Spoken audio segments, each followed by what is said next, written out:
Hello everybody, it is Adam, and we are back for more reading of smut on the internet. Last week we read Garfield Gets a Massive Boner. Today, exactly a week later, we're going to be reading Soul Juices by Line Time. I'm not even going to tell you the subject matter, because it's just soul juices. Let's get into it. It was a dark but not stormy night. It was cloudy, yes, but not raining. SpongeBob had invited Patrick over for a sleepover. They'd fooled around for much of the evening, but it was getting late and boring. And by fooling around, I mean just hanging out, not banging. "This is getting boring," said Patrick. "We're just sitting around and hanging out. Why don't we go do something cool?" "I don't know," said SpongeBob. "You want to play Truth or Dare? That's cool." "What are we, 12? That's only cool if you're 12, SpongeBob." "I know what they do." Wait. "I know what they do." Patrick pointed to SpongeBob's waist. "Take off your belt." SpongeBob did as he was told like a good boy and took off his belt. But not for banging, sorry. "It's off! Now what, Patrick?" He sounded more like Marge Simpson, kind of tweaked out, you know? "Now wrap it around your neck and pull." "What?" said SpongeBob. He was shocked enough for 2 exclamation points. "That'll choke me to death." Yeah, I'm just gonna make him Marge Simpson. Fuck. "No, SpongeBob, you start right before you die and it feels great. Trust me." Even though it was clearly a brilliant idea, SpongeBob had some doubts and was too afraid to try. "I have some doubts," he said, "and I'm too afraid to try." He sounds like Toad. God damn it. "Fine, I'll show you." Patrick took the belt and wrapped it around his neck. He pulled the end, which tightened it like a noose. His eyes bugged out and his face turned purple. "Feels great," he said while strangling himself. "Golly," said SpongeBob. He was quite confused. By the way, Patrick was an idiot and did not know how to properly auto-asphyxiate himself. So his body fell limp, his tongue rolled out, and his eyes turned into X's. SpongeBob did not like the look of those X's. "Patrick, are you alright? I don't like the look of those X's." He took out a magic marker and tried to draw over them with circles, but it wasn't enough. "Oh, Neptune," said SpongeBob. He was crying. "I think he's dead. My sleepover is ruined." He lowered his head out of solemnness. "Good night, sweet prince." That's a line from Shakespeare, in case you did not know. "At least you went out being super cool," said SpongeBob. That one too. All of a sudden the air turned into swirling green cloudy circles. Thunder clashed even though it wasn't even a stormy night. From the whirling vortex came a green bearded figure. He wailed a ghoulish cry as more thunder boomed. You all know who it is. "Flying Dutchman," said SpongeBob as he wet his pants in fear. "You're in my house." "Arg! Marge! Arg! I am the Flying Dutchman," he said, even though it was already established. "I'm here for your soul, Marge." "Neptune," said SpongeBob, thoroughly scared. "Neptune can't help you now, Bart! Bart!" Well, wait, no. "Well, he helps those who help themselves." "Wait a minute, Bart, I'm not even talking to you. Why, you..." The Flying Dutchman pointed at Patrick's limp body. "I meant to say all that to Chubsy over there." "Not Chubsy," said SpongeBob, cradling his fat friend's corpse in his arms. "Ha ha! Ha ha ha! Oh, boo-boo, Homer Simpson, the Yogi Bear, huh?" He reached inside Patrick, but not for banging. You need to be patient. And pulled out pickle-shaped soul, dripping with soul juices. He stuffed it inside his soul bag and patted it. "There we are, boo-boo, huh?" Please don't take Patrick's soul, Mr. Flying Dutchman. Mr. Flying Bear," said SpongeBob, who was still crying like a baby. "He didn't mean to kill himself. He was just trying to be cool." "And he can be cool as hell, boo-boo, huh? I mean Davy Jones Lucker, huh?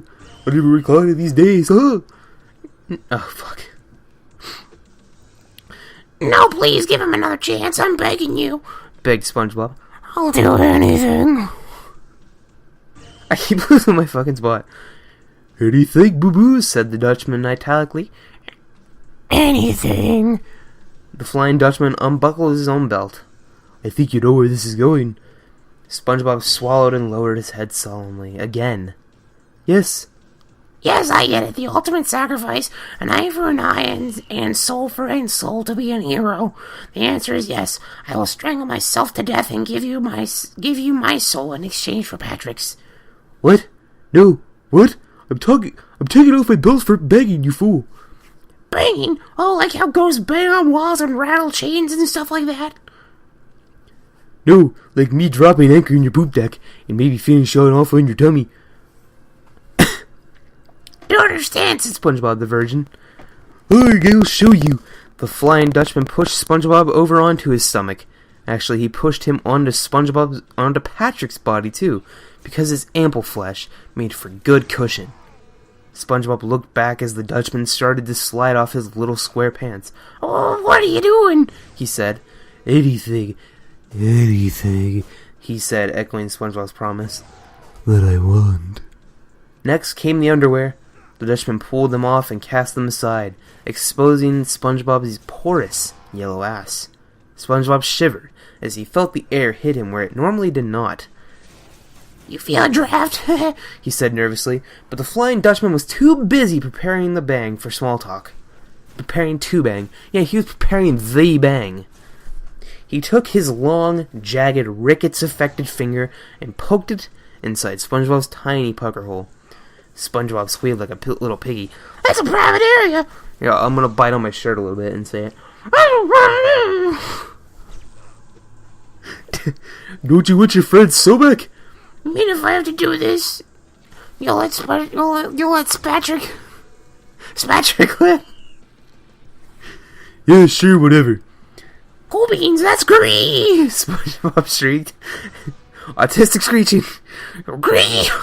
As a second finger was inserted into his little balloon knot. The Flying Dutchman bobbed his fingers up and down. SpongeBob was so small that there wasn't much room to move them around. He squeaked in pain as the bony digits prodded and scraped inside of him. The Dutchman slid them out and reached into his soul bag. Oh, thank Neptune, said SpongeBob as he breathed in a sigh of relief. It's all over. The Flying Dutchman grabbed Patrick's soul. He held it over SpongeBob's little chocolate entrance and squeezed. It dripped down his ass crack in the Dutchman's hands.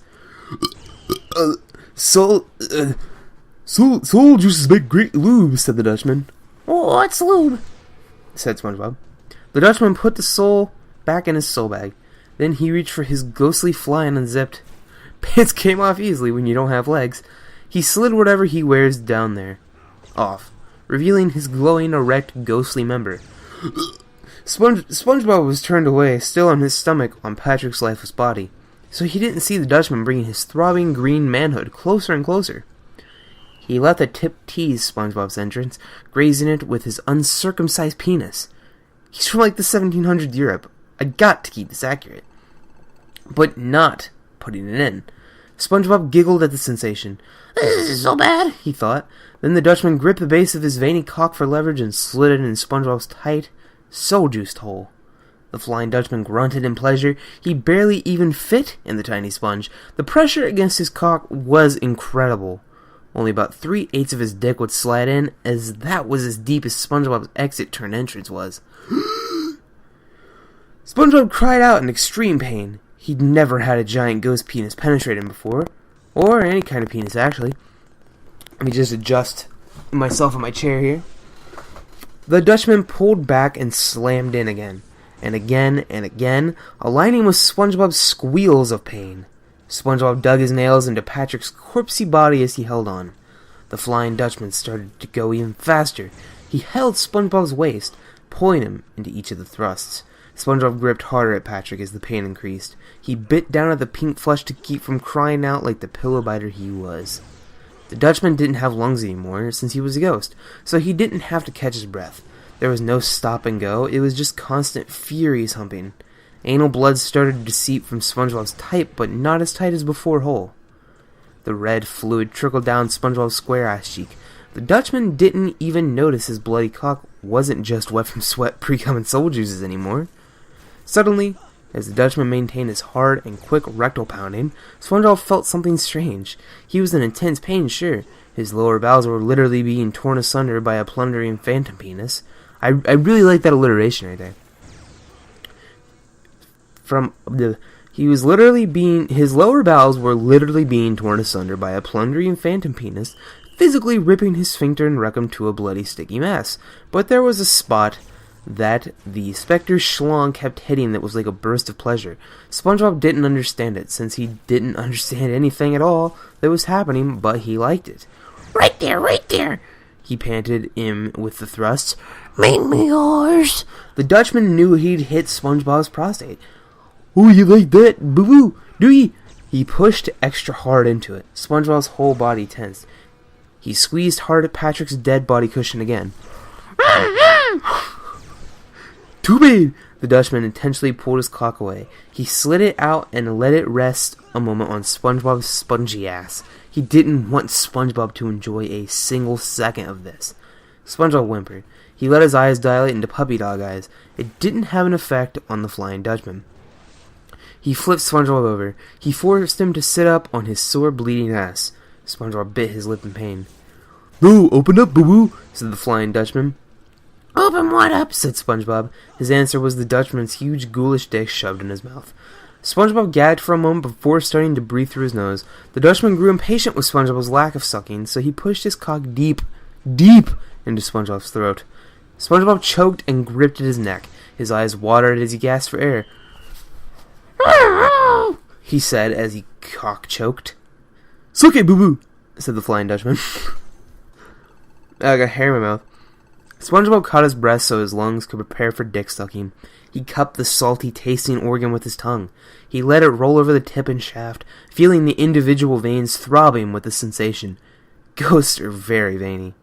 The Flying Dutchman placed his hand on the back of SpongeBob's square head and pushed him deeper into his erection. SpongeBob pulled back and the Dutchman pushed in again. Keep doing that, boo-boo. So SpongeBob obeyed and bobbed his mouth up and down the pulsing, glowing ghost penis.